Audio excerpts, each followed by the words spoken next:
Hello दोस्तों, welcome to zero I S में आपका स्वागत है। दोस्तों हम लोग अकाउंटिंग के टॉप 500 MCQ देख रहे थे।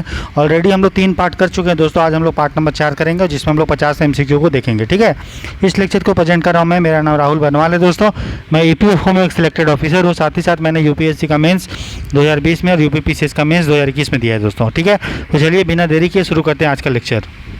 तो देखिए दोस्तों, हम लोग यहाँ तक कर चुके थे। ठीक है, आज हम लोग नेक्स्ट क्वेश्चन को देखेंगे दोस्तों। ठीक है, इसको मैं थोड़ा मिटा दे रहा हूँ। ठीक है, ये लेक्चर हिंदी इंग्लिश दोनों में है। इसका PDF दोस्तों मैं तैयार कर रहा हूँ। आपको जो है इस संडे तक आपका इसको PDF मिल जाएगा। ठीक है, तो आप टेंशन मत लीजिए, हिंदी इंग्लिश दोनों में मिल जाएगा PDF। ठीक है, तो आसानी से अभी आप ध्यान लगा के सुनिए। मैं हिंदी में भी ट्रांसलेट कर रहा हूँ तो आपको कोई दिक्कत नहीं होगा। ठीक है, और समझा भी दूंगा साथ में, तो और भी दिक्कत नहीं होगा। इसके अलावा अगर अकाउंटिंग का आपको अच्छे से और समझना है तो मैंने अकाउंटिंग का दोस्तों 19 से 20 लेक्चर लिया है, जिसका PDF और प्लेलिस्ट आपको टेलीग्राम चैनल पे बना दिया है और यूट्यूब पे भी बना हुआ है। तो आप वहाँ से प्लेलिस्ट पे अकाउंटिंग को देख सकते हैं। ठीक है, ये MCQ का कोर्स है दोस्तों। ठीक है, तो चलिए शुरू करते हैं। आज का पहला क्वेश्चन बोल रहा है the basic accounting equation is. तो बेसिक अकाउंटिंग इक्वेशन क्या होता है दोस्तों? एसेट इक्वल टू होता है कैपिटल प्लस लायबिलिटी। एसेट को बोलते हैं परिसंपत्ति, कैपिटल को बोलते हैं पूंजी और लायबिलिटी को बोलते हैं देयताएं। ठीक है, तो मेरा बेसिक इक्वेशन क्या है दोस्तों? Asset equal to capital plus liability, इसलिए 1 का आंसर होगा दोस्तों C। अगला है find out the value of asset if liability equal to 5000 and capital equal to 1000। तो अगर बोल रहा है लायबिलिटी मतलब देयताएं मेरा दोस्तों 5000 है और कैपिटल मेरा $1000 है, तो एसेट कितना होगा? तो कितना होगा? 5000 1000 जोड़ेंगे तो 6000 होगा। तो हमारा आंसर होगा दोस्तों 2 का भी। एसेट का वैल्यू कितना हो जाएगा? 6000। ठीक है, अगला देखते हैं। बोल रहा है calculate the amount of cash if total asset equal to 10,000 and total liability equal to 10,000। बोल रहा है कि हमें कैश बताना है कि कैश कितना होगा, रोकड़ कितना होगा। अगर हमारा परिसंपत्ति मतलब एसेट अगर 10,000 है और लायबिलिटी अगर 10,000 है और कैपिटल अगर 5,000 है, तो एसेट इक्वल टू क्या होता है दोस्तों? Capital plus liability. तो एसेट कितना दिया हुआ है? $10,000। ठीक है, और लायबिलिटी कितना है दोस्तों? $10,000 और कैपिटल कितना है दोस्तों? $5,000। ठीक, बोल रहा है कैश कितना होगा दोस्तों? तो देखिए जितना एसेट है उतना मेरा लायबिलिटी है, दोनों बराबर है दोस्तों 10,000।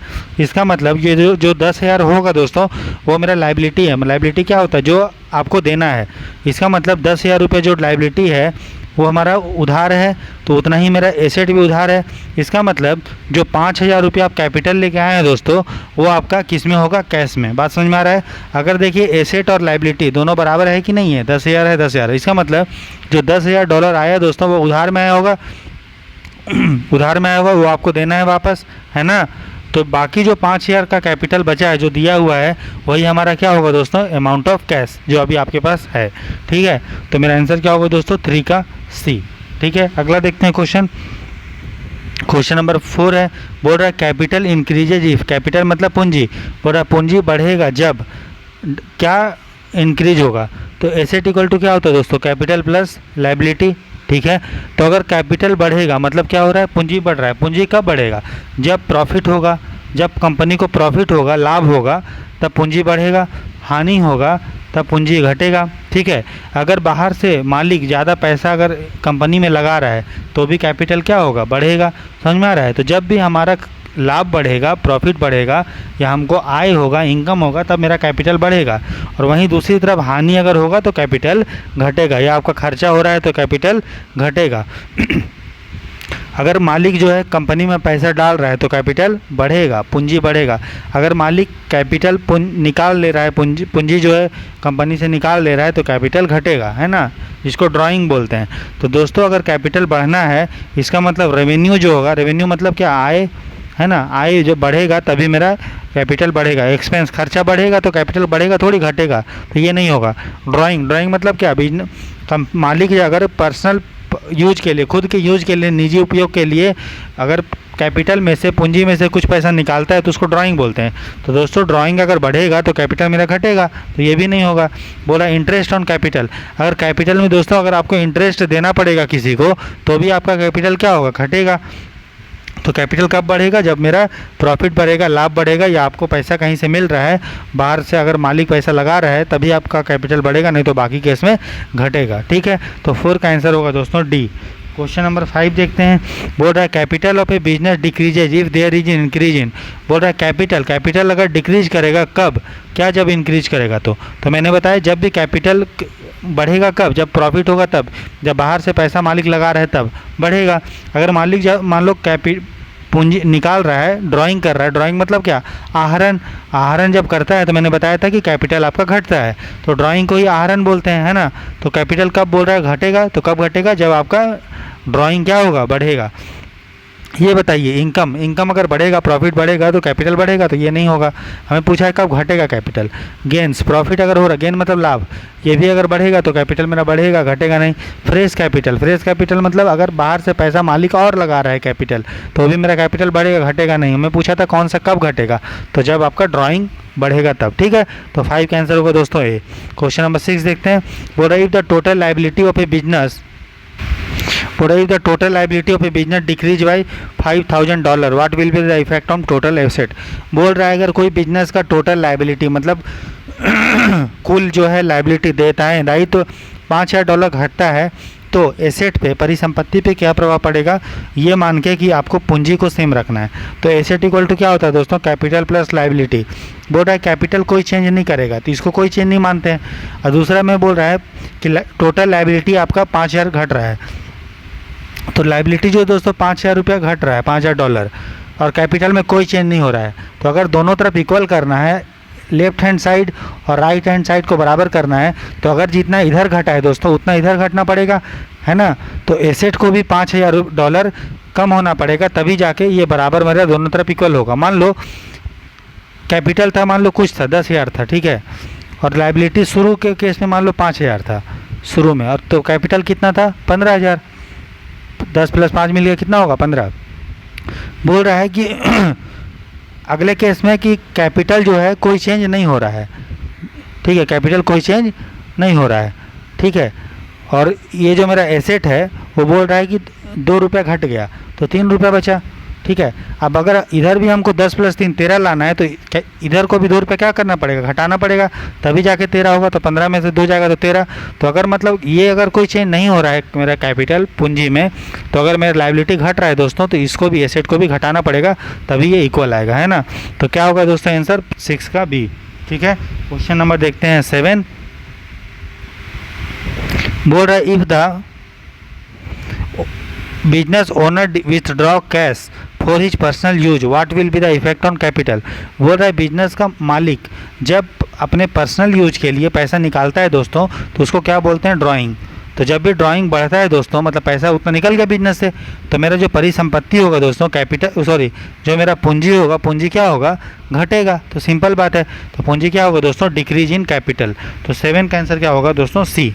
समझ में आ रहा है, सिंपल बात है। कंपनी से अगर मालिक पैसा निकाल ले रहा है अपना पर्सनल यूज के लिए, तो कैपिटल उसका घट जाएगा, पूंजी घट जाएगा, है ना। चलिए आगे देखते हैं दोस्तों। अगला क्वेश्चन है net income equal to revenue minus. अगर दोस्तों आपको इनकम निकालना है, नेट इनकम, तो इनकम मतलब क्या होता है, आय, ठीक है। तो आय मतलब क्या, जितना पैसा आपका लगा, जितना पैसा आपने कमाया और जितना पैसा आपको खर्च हो गया, उसी से आपको नेट इनकम मिलेगा, जिसको प्रॉफिट बोलते हैं, है ना। तो जो भी आपका आय हुआ है, नेट इनकम हुआ है, रेवेन्यू कितना आप कमा रहे हैं और कितना आपका एक्सपेंस हुआ, कितना आपका खर्चा हुआ, उसी के आधार पर इनकम निकलेगा ना दोस्तों। तो नेट अगर आप आय निकाल रहे हो, तो कितना आपको पैसा प्राप्त हुआ और कितना पैसा आपको खर्चा हो गया, तो दोनों को खर्चा महीना जितना प्राप्त हुआ, अगर दोनों घटा दोगे तो आपका नेट इनकम निवल आय निकल जाएगा। नेट मतलब निवल आय आपका नेट इनकम निकल जाएगा। तो एक्सपेंस मतलब क्या होता है दोस्तों, खर्चा। तो 8 का आंसर क्या होगा, सी, ठीक है। अगला देखते हैं। बोला collection of account receivable bill, मतलब अकाउंट मतलब क्या, खाता, रिसीवेबल मतलब क्या, प्राप्त होने वाला।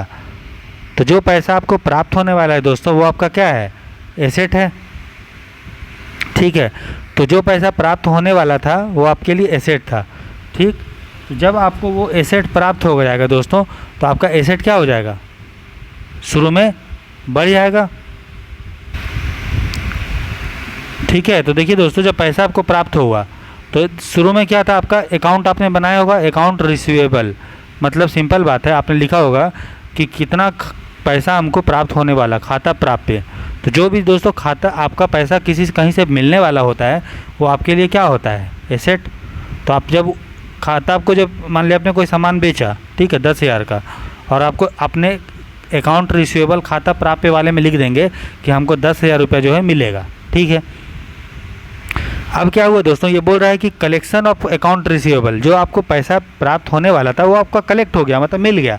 तो दोस्तों जब आपको पैसा 10,000 रुपये मिल जाएगा तो अकाउंट रिसीवेबल खाता प्राप्य वाले में आपका जो 10,000 था वो आपको तो अब मिल गया है। तो अब तो वो प्राप्य तो नहीं है, वो तो प्राप्त हो चुका है। रिसीवेबल मतलब क्या, प्राप्त होने वाला है, लेकिन वो प्राप्त हो चुका है। तो ये 10,000 रुपये जो प्राप्त होने वाला था वो प्राप्त हो गया। तो ये यहाँ पे एंट्री कितना हो जाएगा, 0, क्योंकि वो पैसा तो आपको मिल गया अभी, ठीक है। तो ये जो अकाउंट रिसीवेबल वो मेरा पे क्या था दोस्तों, परिसंपत्ति था, एसेट था। तो वो क्या हो गया, घट गया, 10,000 से 10 रुपया हो 0 रुपया हो गया, ठीक है। और दूसरी तरफ वो आपको 10,000 रुपया कैश में मिला या बैंक में मिला, तो आपका जो है कैश वाला बैलेंस 10,000 रुपया बढ़ गया होगा, ठीक है। तो जो कैश होता है, जो रोकड़ होता है, वो मेरा एसेट होता है। क्या होता है, एसेट। तो क्लियर के फार्मूला से देखेंगे तो आपका एसेट जो है दोस्तों वो बढ़ रहा है, ठीक है। तो कैश आपका बढ़ा तो एक चीज़ आपका बढ़ गया, कैश बढ़ गया, तो आपका इंक्रीज एसेट, एक एसेट, एक परिसंपत्ति इंक्रीज हुआ। वहीं दूसरी परिसंपत्ति देखेंगे एसेट, तो अकाउंट रिसीवेबल जो आपको पैसा प्राप्त होने वाला होता है वो भी आपके लिए क्या होता है, एसेट होता है। लेकिन कब तक एसेट होता है, जब तक वो आपको प्राप्त होने वाला रहता है तब। अब प्राप्त हो चुका है तो वो आपका एसेट जो है 10,000 रुपये आपको प्राप्त थोड़ी मिलेगा, वो तो आपको मिल चुका अब। तो आप उसके में 10,000 रुपये माइनस कर देंगे, तब एक वो क्या होगा, डिक्रीज हो जाएगा। तो जब आपको अकाउंट रिसीवेबल मिल जाता है तो एक पैसा आपका, एक एसेट, एक परिसंपत्ति बढ़ता है और दूसरा घट जाता है। किस तरह से होता है मैंने आपको बता दिया। नेक्स्ट देखते हैं दोस्तों, पेमेंट ऑफ एक्सपेंस बिल। अगर आप खर्चा को पेमेंट कर दोगे, मतलब जो भी आप खर्चा है आपका उसका आप पेमेंट कर दोगे दोस्तों, तो आपका बोल रहा है कि एसेट पे क्या प्रभाव पड़ेगा, ठीक है। तो एक्सपेंस मतलब क्या होता है, खर्चा, ठीक है। तो खर्चा किस में पेमेंट करेंगे, रुपया में, कैश में। तो कैश क्या होता है दोस्तों, मेरा एसेट होता है।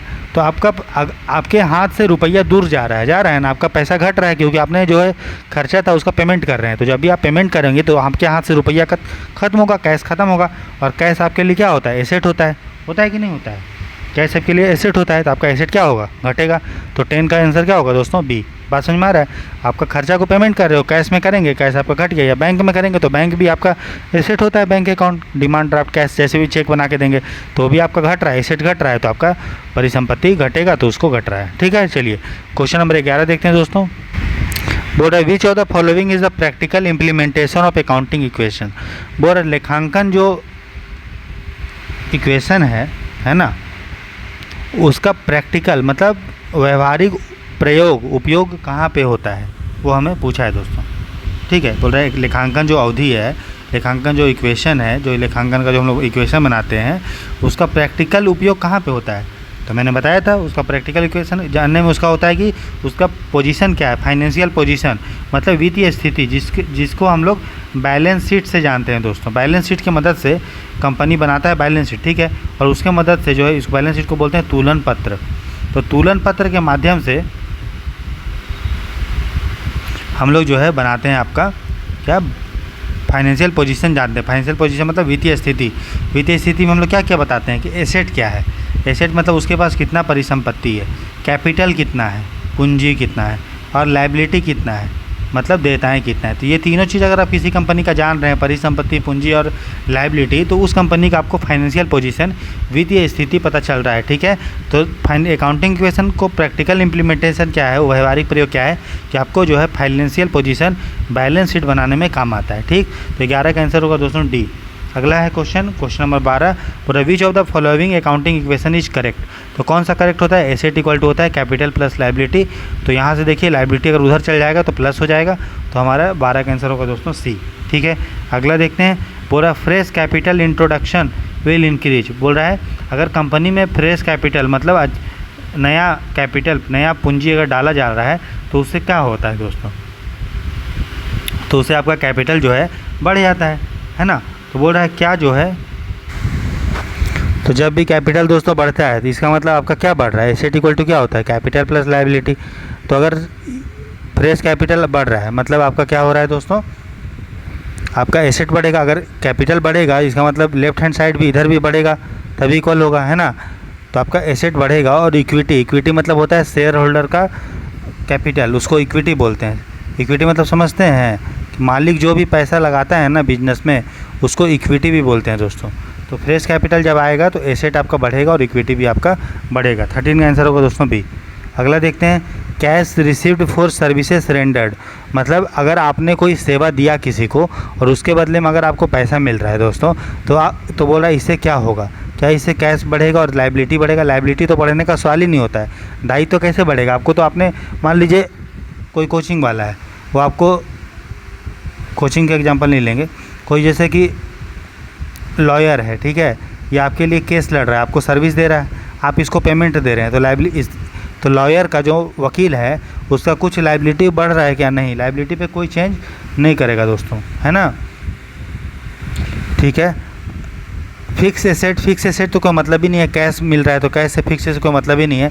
इससे इसका कैश बढ़ेगा दोस्तों और इक्विटी बढ़ेगा, मतलब उसका जो है शेयर होल्डर, उसका शेयर बढ़ गया, उसको फ़ायदा हो गया, किसको? जिसको पैसा मिला। तो कैश अगर रिसीव हो रहा है तो आपका कैश बढ़ेगा और आपका इक्विटी बढ़ेगा, ठीक है।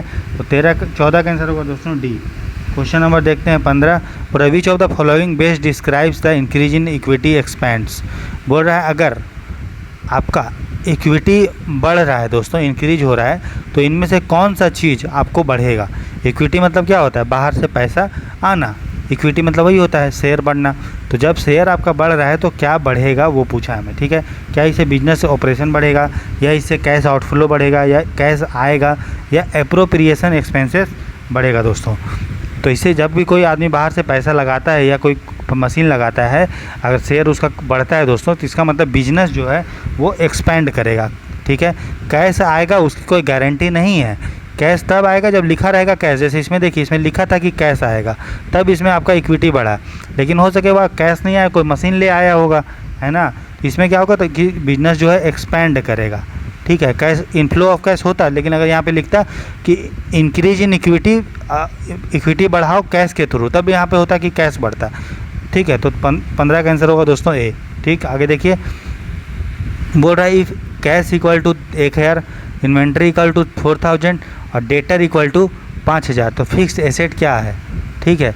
और एक इक्वेशन और भी है कि कैपिटल प्लस लायबिलिटी आपका 15,000 दिया है, तो अमाउंट ऑफ टोटल एसेट दोस्तों पूछा है। तो देखिए एसेट इक्वल टू क्या होता है? Capital plus liability. डेटर को हिंदी में क्या बोलते हैं दोस्तों? देनदार। मतलब जो आपसे उधार में पैसा लिया है और आपको इसके पैसा लेना है, और डेटर भी मेरा क्या होता है दोस्तों? एसेट होता है, ठीक है। तो 5,000 रुपये मेरा क्या हो गया? एसेट। और कैश भी मेरा क्या होता है? एसेट। और इन्वेंट्री भी क्या होता है? एसेट, ठीक है। तो टोटल एसेट कितना हुआ दोस्तों? 5 1 6 4 10,000, ठीक है। 10,000 का मेरा जो हो गया, ठीक है दोस्तों। तो ये हो गया 10,000 जो हो गया, ये हमारा हो गया टोटल एसेट। और ये देखिए जो भी एसेट है ये करंट एसेट है कि नहीं? ये कौन सा एसेट है दोस्तों? करंट, क्योंकि एक साल के अंदर ही आपका कैश भी हम लोग करंट में काउंट करते हैं, इन्वेंट्री भी करंट में। और इन्वेंट्री मतलब जो आपका माल होता है, जो एक स्टॉक होता है, जो आपके पास जमा होता है, तो इन्वेंट्री ये सब। तो ये सब क्या है दोस्तों? Current asset. कितना है ये? Current asset. और देखिए दूसरा इक्वेशन में देखिए, हमें पूछा है कि फिक्स एसेट क्या है। ये इसको काट लीजिए, ये पूछा हमें फिक्स एसेट कितना होगा। तो टोटल हमारा भी कितना है? 10,000 रुपये जो आया वो आया करंट एसेट, क्योंकि जो कैश होता है, जो इन्वेंट्री होता है, जो देनदार होता है, वो एक साल में आपको पैसा मिल जाएगा उससे। और मैंने बताया था पहले कि एक साल में जो पैसा मिलेगा उसको चालू परिसंपत्ति या करंट एसेट बोलते हैं। और देखिए capital equal to asset equal to capital plus liability होता है। तो मेरा कैपिटल प्लस लायबिलिटी दिया है 15,000, तो ये दिया है 10, ये टोटल मिला के कैपिटल प्लस लायबिलिटी कितना दिया है? 15,000। और एसेट मतलब 15,000 आया। इसका मतलब टोटल एसेट आ गया 15,000। टोटल एसेट कितना है? 15,000, ठीक है। और टोटल एसेट मतलब कुछ एसेट करेंट होगा, ठीक है, और कुछ एसेट कैपिटल होगा, कुछ एसेट करेंट होगा चालू और कुछ एसेट कैपिटल होगा। तो करेंट एसेट मेरा कितना आया? अभी हमने निकाला ऊपर, करेंट एसेट कितना निकाला था? 10,000, है ना, 10,000, ठीक है।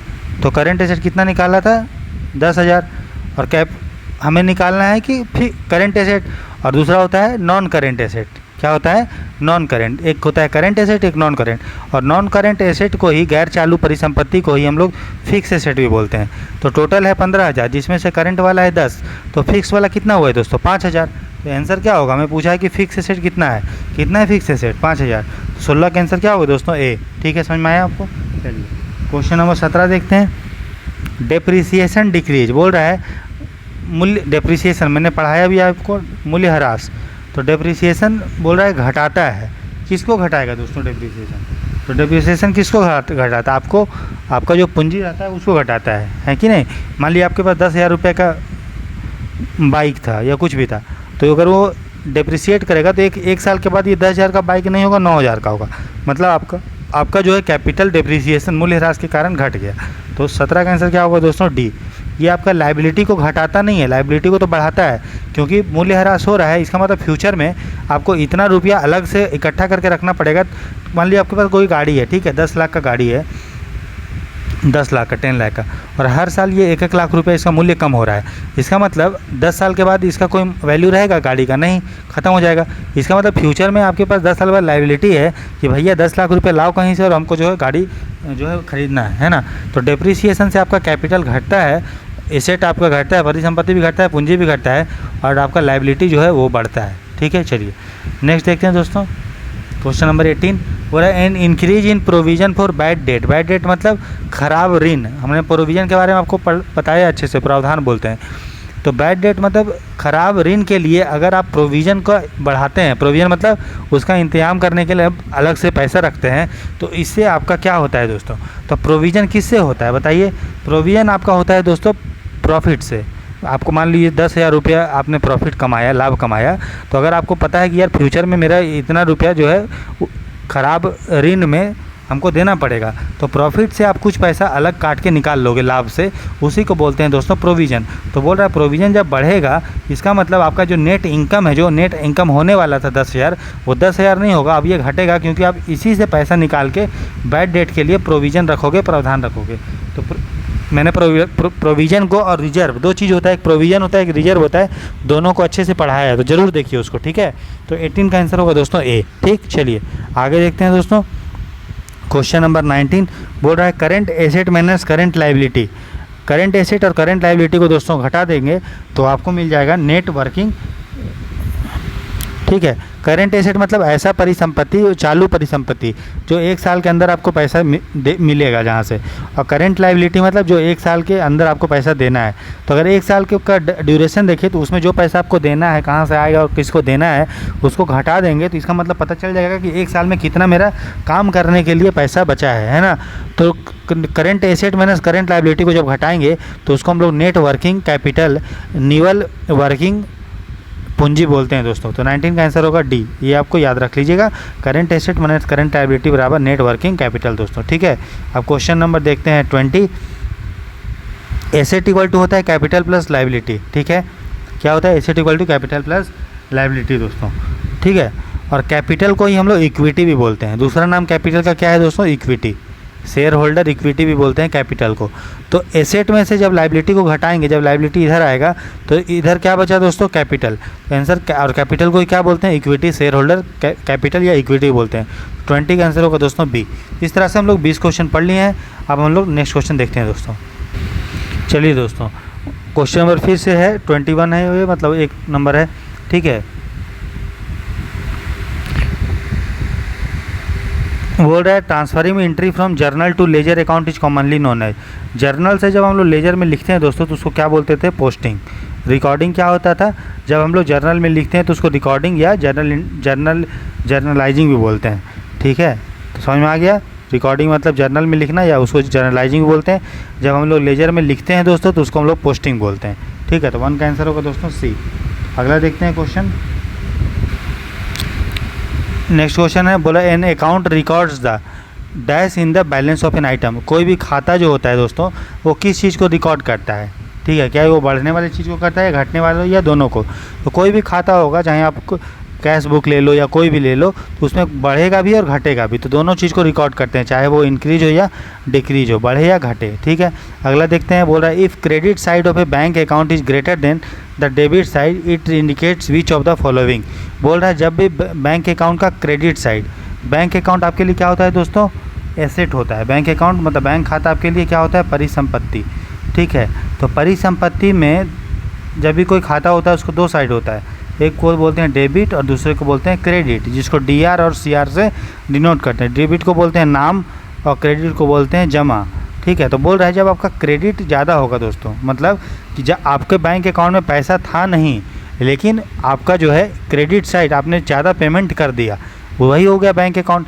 डेबिट मतलब क्या, जिधर से पैसा आ रहा है, क्रेडिट मतलब पेमेंट ज़्यादा कर रहे हैं। तो क्रेडिट बोल रहा है क्रेडिट अगर ज़्यादा है, पैसा आ रहा था कम, पेमेंट कर दिए ज़्यादा, तो उसको हम लोग क्या बोलते हैं, कौन सी चीज़ उसको बोलते हैं दोस्तों, ठीक है। तो उसको क्या बोलते हैं, बैंक ओवरड्राफ्ट। मतलब कि पैसा कम था लेकिन जो है आप ज़्यादा पेमेंट कर दिए, ठीक है। तब इसके कारण क्या हुआ, आपका बैंक अकाउंट में बैलेंस जो है वो नेगेटिव में दिखाया, ठीक है। मतलब फ्यूचर में आपको पैसा वो देना पड़ेगा, क्योंकि आपको अकाउंट में पैसा था कम लेकिन आप पेमेंट ज़्यादा का कर दिए, ठीक है।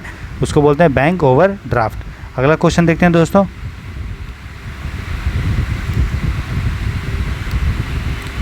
बोला if debit side of A bank account is greater than the credit side. फिर उल्टा हो गया कि बोल रहा है डेबिट अगर ज़्यादा है, क्रेडिट मतलब हमारे पास जितना पैसा है बैंक में वो ज़्यादा है और हम लोग पेमेंट जो है दोस्तों कम किए हैं। तो इसका मतलब क्या पता चलता है, इससे ये पता चलता है कि हमारा बैंक में कितना बैलेंस बचा है, ये है ना। अगर मान लीजिए आपके पास था 10,000 रुपये, आप पेमेंट कर दिए 8,000 का, इसका मतलब आपके बैंक में क्या दिखाएगा कि 2,000 रुपये जो है आपके बैंक में कैश पड़ा हुआ है, ठीक है। और दूसरे केस में मान लीजिए पहले वाले केस में 8,000 था लेकिन पेमेंट कर दिए 10,000 का, इसका मतलब 2,000 रुपये आपका बैंक में ओवरड्राफ्ट है, मतलब आपको देना पड़ेगा, ठीक है। समझ में आ गया आपको।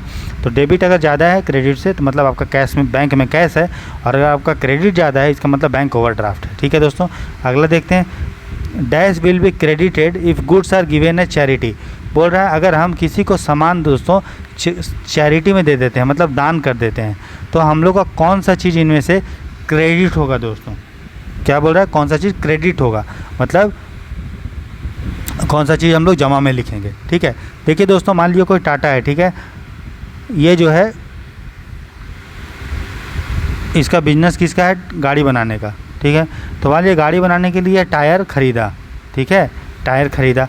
अब कोई NGO आया और जिसमें बच्चा को मतलब रखते हैं NGO वाले, तो NGO वाले बोलेंगे ऐसा करो टायर हम लोग को दे दो और बच्चे लोग उससे खेलेंगे। हम लोग बचपन में खेलते थे, टायर को ऐसे से घुमाते थे दोस्तों, इधर से सब लोग खेले होंगे, डंडा से ऐसे घुमाते थे। तो टाटा बोला कि ठीक है NGO है बच्चे लोग का, तो हम टायर जो है उसको दान में दे देते हैं, चैरिटी में दे देते हैं। तो मान लीजिए दोस्तों टायर टाटा ने 5,000 रुपये का टायर जो है दान कर दिया। 10,000 का टायर ख़रीदा था और 5,000 रुपया जो है का टायर दान कर दिया, ठीक है दोस्तों। तो ये बताइए टाटा जब अपने बैंक अकाउंट में दिखाएगा, मतलब अपने जब वो अकाउंट बनाएगा दोस्तों टाटा, तो क्या दिखाएगा, मेरा जो गाड़ी, क्योंकि देखिए बिजनेस खर्चा उसी को मानता है जो मतलब यूज में है। मान लीजिए टाटा, अब ये 5,000 रुपये का जो चक्का है, क्या ये टाटा अपने गाड़ी में बना के यूज करे बेचेगा, नहीं ना, ये तो गया ना 5,000। तो टाटा अगर फ्यूचर में गाड़ी बनाएगा तो कौन से टायर से बनाएगा, ये वाले टायर तो नहीं बनाएगा क्योंकि ये तो दान में दिया है। बाकी का जो 5,000 रुपया इसका टायर बचा है 5,000 रुपये का, वही गाड़ी में प्रयोग के लिए बनाएगा और उसी को बेचेगा गाड़ी बना के, है कि नहीं, ठीक है। तो टाटा अगर अपने दिखाएगा अकाउंट में परचेज मतलब क्रय, तो क्रय तो उसने भैया 10,000 का किया था, ठीक है, लेकिन अभी वो अपने खाते में 10,000 रुपये नहीं दिखा सकता। क्यों, क्योंकि बिजनेस से रिलेटेड ये नहीं है, ये अपना उसका पर्सनल चीज़ है। तो टाटा दिखाएगा कि भैया 10,000 रुपये हम खरीदे तो थे, लेकिन 5,000 रुपया जो है हम टायर दान में दे दिए। तो मेरा जो नया परचेज हुआ जो अपने अकाउंट में जो लिखेगा, वो लिखेगा कि 5,000 रुपया ही मेरा परचेज है, ठीक है। इसका मतलब जो 5,000 रुपया वो दान में दे दिया, उसको वो क्या करेगा दोस्तों, वो उसका परचेज मतलब क्या होता है, परचेज करता है तो टाटा जो है खर्चा उसका बढ़ता है, ठीक है। अब क्या हुआ, खर्चा पहले 10,000 था, 10,000 का, लेकिन बिजनेस के परिप्रेक्ष्य से देखें, बिजनेस के पर्सपेक्टिव से, तो आप खर्चा उसका 5,000 का ही रहेगा, क्योंकि उसने जो है अपना 5,000 रुपये का टायर दान कर दिया। तो बिजनेस का जो खर्चा रहा 5,000 रुपये का, क्योंकि 5,000 रुपये तो चैरिटी में दे दिया, ठीक है। तो खर्चा क्या होता है, खर्चा को बोलते हैं एक्सपेंस। परचेज करेगा तो बढ़ेगा खर्चा, खर्चा बढ़ेगा तो मेरा एक्सपेंस बढ़ेगा।